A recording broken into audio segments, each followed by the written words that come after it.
Come vedete, in tutto il mondo non si parla d'altro.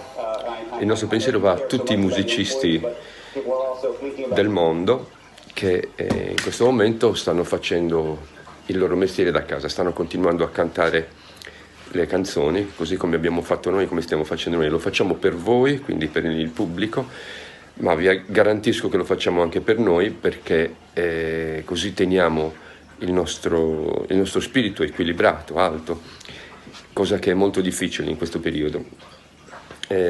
Oggi canteremo l'ultima canzone di questa piccola miniserie.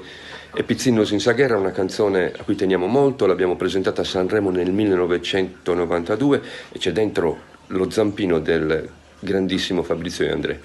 Colgo l'occasione per salutarvi solo per questa fase, per ringraziare tutti quelli, oltre a me, Gigi e Nicola, che hanno collaborato con noi dai loro teatri delle loro case. Quindi alla batteria Luca Fonino da Olbia, Marco Cameda da Sassari alle tastiere, Massimo Cossu da Tissi la chitarra, Massimo Cano al basso intorno a Sassari, Alberto R ha missato tutto da Sassari e Max Standa da Porto Torres ha fatto i montaggi video. Questo team per questa volta era questo e sta funzionando benissimo. Quindi un abbraccio a tutti voi, continuate come voi, come noi a stare a casa e speriamo di abbracciarci molto presto nelle piazze per fare i concerti. Ciao a tutti.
che andé in sospensamento,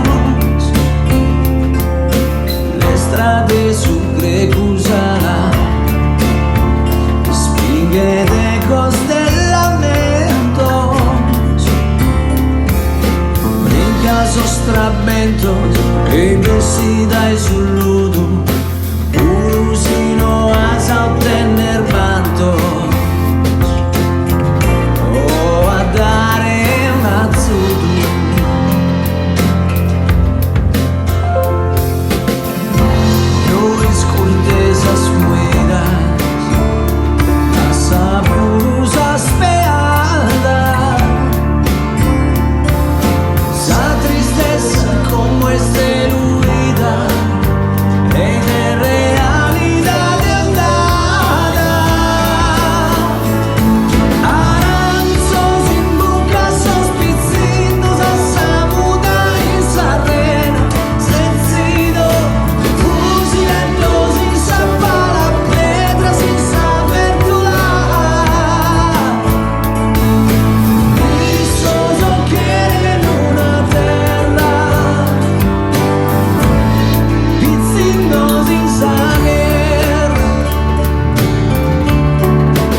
Pizzinosi in saghe